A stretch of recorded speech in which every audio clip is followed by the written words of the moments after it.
Olá, boa tarde. Você está agora com as notícias do Gazeta News. Diante do aumento do número de roubo de veículos, o governo do estado investe no combate aos desmanches.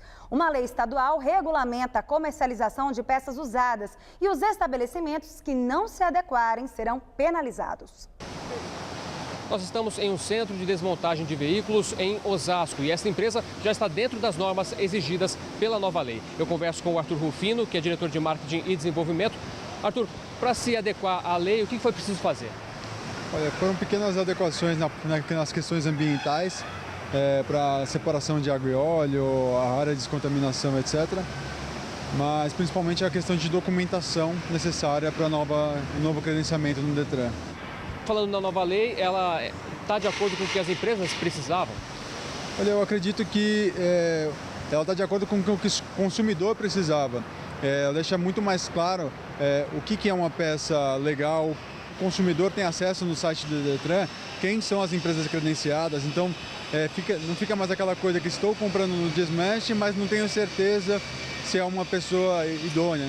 Então tem bastante diferença, principalmente consumidor. O que foi mais difícil para vocês nessa adequação toda? Não teve um desafio muito grande. No primeiro momento a lei tinha a intenção de proibir o setor e a gente acabou vendo até como uma oportunidade de discutir um pouquinho com o governo sobre o nosso setor. E conseguimos bolar uma lei que regulamenta o setor ao invés de proibi-la. E manifestantes ligados ao Sindicato dos Trabalhadores na Construção Civil, Montagem e Manutenção Industrial bloquearam hoje de manhã as rodovias Cônego Domênico Rangoni e Anchieta. Cerca de 500 funcionários, entre eles terceirizados da Petrobras, participaram do ato que pedia aumento salarial. O consórcio Tomé Tecnip recusou uma proposta dos patrões de 10% de reajuste. As rodovias foram liberadas por volta do meio-dia, mas no início da tarde, a paralisação ainda se refletia no trânsito da região. A diretoria do sindicato esclareceu que não tem nenhuma responsabilidade sobre a paralisação da rodovia.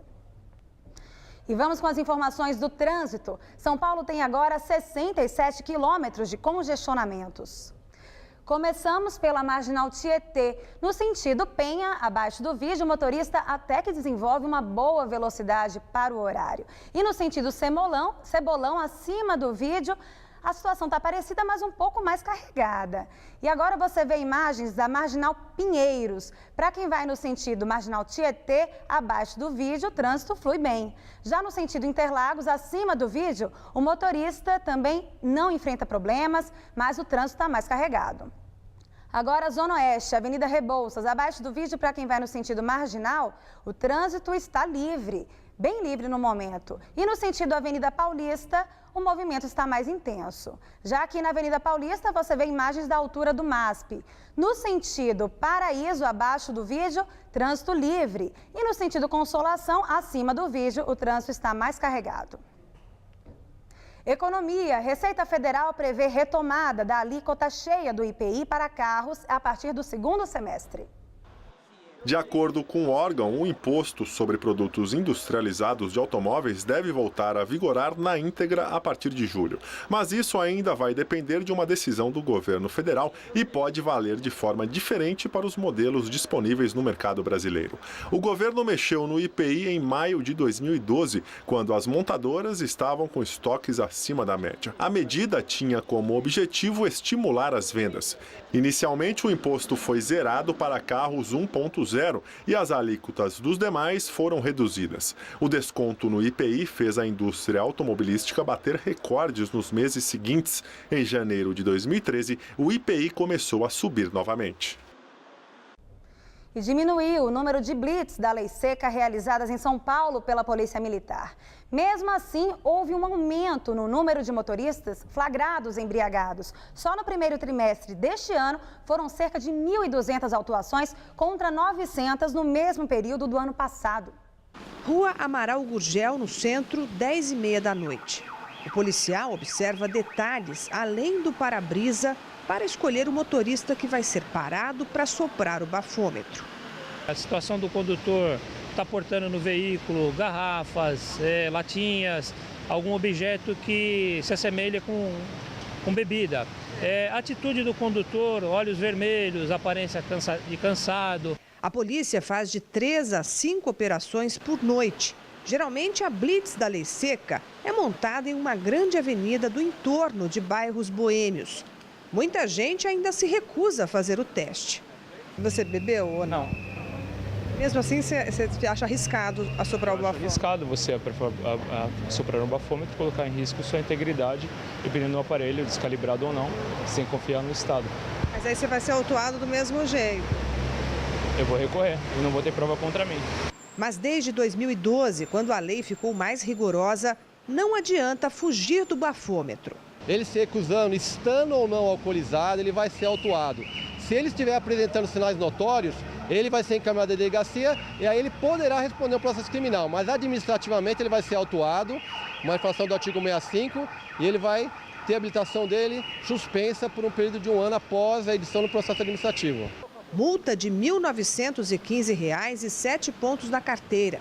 Quando apresenta sinais de embriaguez, o motorista é encaminhado para a delegacia. Vai responder ao processo e pode ser condenado com base no depoimento de testemunhas, que serve como prova. Não é só impressão. A quantidade de operações como essa em São Paulo diminuiu, mas a polícia ficou mais certeira. O número de motoristas submetidos ao bafômetro caiu quase que pela metade no primeiro trimestre deste ano em relação ao do ano passado. Mesmo assim, a quantidade de autuados aumentou mais de 30%. A Polícia Militar, a partir de 2008, como a lei foi implementada de uma forma melhor para a fiscalização, ela começou a ter dados estatísticos em relação aos locais onde havia a maior incidência de pessoas que consumiam álcool e insistem, infelizmente, em dirigir esses veículos na via pública, bem como os locais dos acidentes mais graves. Então, a gente fazendo esse cruzamento, a gente consegue, com maior eficiência, fazer a fiscalização de alcoolemia, né? Que seria a nossa operação de ação segura. É fundamental, assim, ter um controle disso, porque hoje a gente vê um número muito grande de acidentes, né? Por negligências. Às vezes as pessoas tomam 3 chopinhos e acham que podem dirigir, e às vezes isso pode causar um acidente mais grave. A habitação Feirão da Casa Própria, realizado pela Caixa Econômica Federal em 13 cidades do país, terminou neste final de semana com 15 bilhões e 600 milhões de reais em negócios fechados. Segundo o banco, o resultado da 10ª edição do feirão supera em quase 12% os negócios fechados em 2013. O evento recebeu mais de 430 mil visitantes em São Paulo, Campinas, Rio de Janeiro, Belo Horizonte, Uberlândia, Brasília, Curitiba, Florianópolis, Porto Alegre, Belém, Fortaleza, Recife e Salvador. E a crise no sistema Cantareira continua mesmo em meio às chuvas dos últimos dias. Na sexta-feira, quando começou a chover, o volume armazenado no Cantareira era de 25,7%. Mesmo depois de um final de semana chuvoso, o volume hoje pela manhã apresentava queda e era de 25,5%. Há 11 dias, a Sabesp começou a usar a água do volume morto para evitar a falta de água e o racionamento na região metropolitana de São Paulo. O governador Geraldo Alckmin falou hoje sobre a crise do abastecimento. Nós conseguimos, em 74 dias, disponibilizar 182 milhões de metros cúbicos de água, levando, como você falou, a mais de 25% a capacidade de reservação. Ainda temos 220 milhões de metros cúbicos, mas a ideia não é utilizá-la, porque entendemos que nós chegaremos às próximas estações chuvosas com esta reserva técnica. E a semana começou fria e chuvosa para o paulistano. Neste momento, os termômetros da cidade marcam apenas 20 graus e deve esfriar ainda mais agora à noite. Vamos ver como fica o tempo amanhã? Essa madrugada promete ser gelada em todo o estado de São Paulo, especialmente aqui na capital. Uma nova onda de ar frio mantém as temperaturas baixas em todas as regiões paulistas. O sol até predomina no interior, mas a máxima não passa dos 22 graus em Presidente Prudente. Frio também em Barretos, mínima de 11 e máxima de 20 graus amanhã. E na faixa leste, por causa do frio da madrugada, há formação de névoa ao amanhecer. No litoral, chove a qualquer hora do dia e a máxima não passa dos 19 graus. Aqui na capital, a terça-feira será nublada, com chuviscos à noite e faz frio. Nessa madrugada, a mínima prevista é de apenas 10 graus e à tarde a máxima não passa dos 17. E tanto na quarta quanto na quinta-feira, os termômetros não passam da marca dos 19 graus durante a tarde. De olho no movimento da Copa do Mundo, muitos bares e restaurantes estão se preparando para o Mundial, inclusive reforçando a segurança. Imagens de câmeras de segurança de estabelecimentos apontadas para locais públicos poderão ser compartilhadas com a Secretaria de Segurança Pública e o Centro de Operações da Polícia Militar. É o que prevê um acordo firmado entre o governo do estado e associações de empresa de segurança privada e também bares e restaurantes. A medida está em fase de implantação e tem como objetivo garantir a segurança de visitantes e paulistanos durante a Copa do Mundo. Paralelamente a isso, os estabelecimentos também estão investindo no setor de segurança, como ampliando o número de câmeras do local e contratando mais seguranças para os dias de jogos. A Associação Brasileira de Bares e Restaurantes estima um aumento de até 100% no movimento dos estabelecimentos durante o Mundial.